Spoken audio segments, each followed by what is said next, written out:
श्री गणेशाय नमः। श्री जानकी वल्लभो विजयते। श्री रामचरित्र मानस पंचम सोपान सुंदरकांड श्लोक जो मैं हिंदी में आप लोग को सुनाऊंगा। शांत सनातन संग अप्रमेय प्राणों से परे निष्पाप मोक्ष रूप परम शांति देने वाले ब्रह्मा शंभु और शेष जी से निरंतर सेवित वेदांत के द्वारा जाने उगए सर्वव्यापक देवताओं में सबसे बड़े माया से मनुष्य रूप में दिखाने वाले समस्त पापों को हरने वाले करुणा की खान रघुकुल में श्रेष्ठ तथा राजाओं के शिरोमणि राम कहलाने वाले जगदीश्वर की मैं वंदना करता हूँ। ये तुलसीदास जी वंदना कर रहे हैं। उनको जो वंदना है वही मैं सुना रहा हूँ। हे रघुनाथ जी, मैं सत्य कहता हूँ और फिर आप सबके अंतर आत्मा की आत्मा ही है, सब जानते ही हैं कि मेरे हृदय में दूसरी कोई इच्छा नहीं है। हे रघुकुल श्रेष्ठ, मुझे अपनी निर्भय पूर्ण भक्ति दीजिए और मेरे मन को काम यदि दोषों से रहित कीजिए। ये तुलसीदास जी कहे हैं। सुंदरकांड कहने से पहले ये बात कह के रखे हैं श्लोक।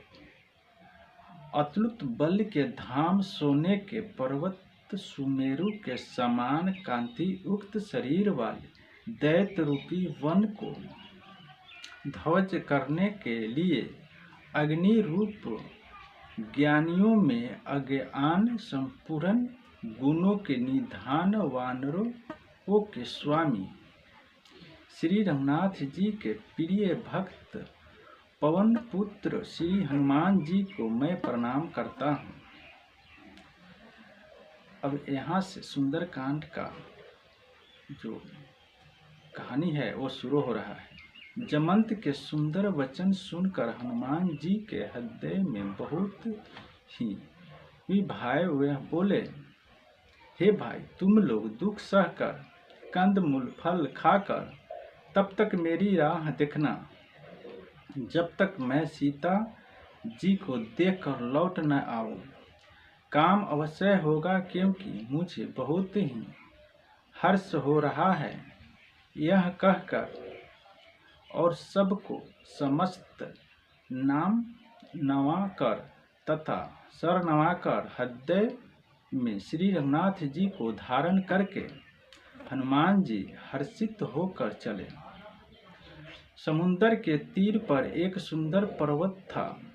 हनुमान जी खेल से ही ये अनायास ही कूदकर उसके ऊपर जा चढ़े और बार बार श्री रघुवीर का स्मरण करके अत्यंत बलवान हनुमान जी उस पर से बड़े वेग से उछले।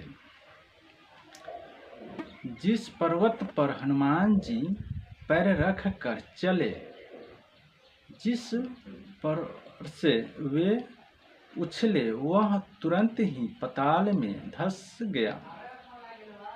जैसे श्री रघुनाथ जी का अमोघ बाण चलता है, उसी तरह हनुमान जी चले। समुद्र ने उन्हें श्री रघुनाथ जी का दूत समझकर मैनाक पर्वत से कहा कि हे मैनाक, तू इनकी थकावट दूर करने वाला हो, अर्थात अपने ऊपर इन्हें विश्राम दे। हनुमान जी ने उससे हाथ से छू दिया, फिर प्रणाम करके कहा, भाई,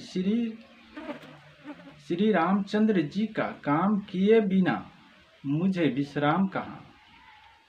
देवताओं ने पवन पुत्र हनुमान जी को जाते हुए देखा।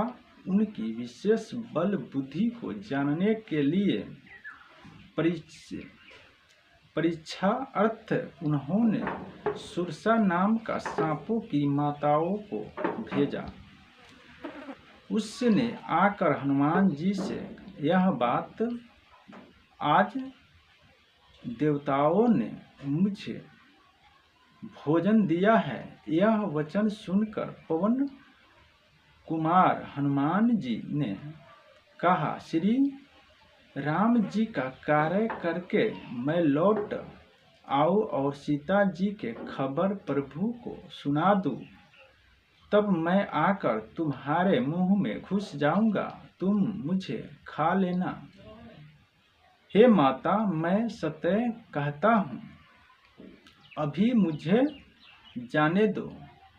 जब किसी भी उपाय से उसने जाने नहीं दिया, तब हनुमान जी ने कहा, तो फिर मुझे खा न ले।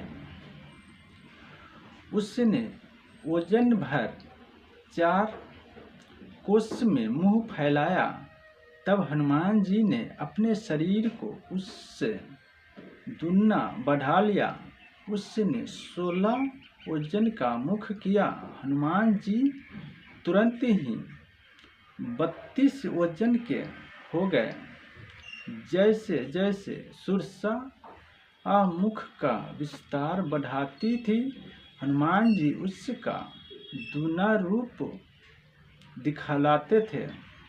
उसने 100 ओजन 400 कोस का मुंह किया। तब हनुमान जी ने बहुत ही छोटा रूप धारण कर लिया और वे उसके मुख में घुसकर तुरंत फिर बाहर निकल आया और उससे सिर नवाकर विदा मांगने लगे। उसने कहा, मैंने तुम्हारे बुद्धि बल का भेद पा लिया, जिसके लिए देवताओं ने मुझे भेजा था। तुम श्री रामचंद्र जी का सब कार्य करोगे, क्योंकि तुम बल बुद्धि के भंडार हो। यह आशीर्वाद देकर वह चली गई। तब हनुमान जी हर्षित होकर चले। समुद्र में एक राक्षसी रहती थी। वह माया करके आकाश में उड़ते हुए पंछियों को पकड़ लेती थी। आकाश में जो जीव जंतु उड़ा करते थे, वह जल में उनकी परछाई देखकर उस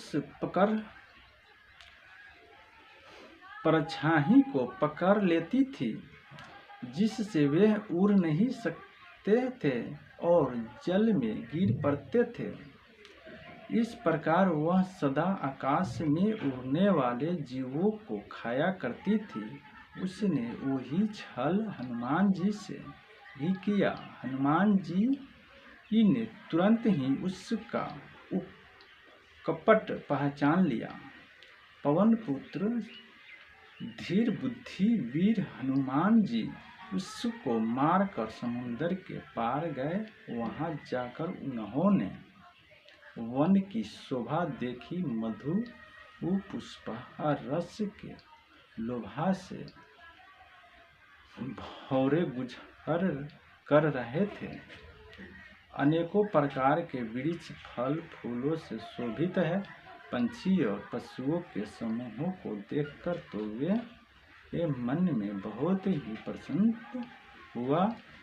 सामने एक विशाल पर्वत देखकर हनुमान जी भय त्याग कर उस पर दौड़कर जा चढ़े। अब अगला सुंदरकांड का पहला चरण है और फिर अब अगला गुरुवार को ये गुरुवार को दिखाया जाएगा। फिर अब अगला गुरुवार को इससे आगे दिखा जाएगा। तब तक के लिए नमस्कार। जय श्री राम, जय हनुमान।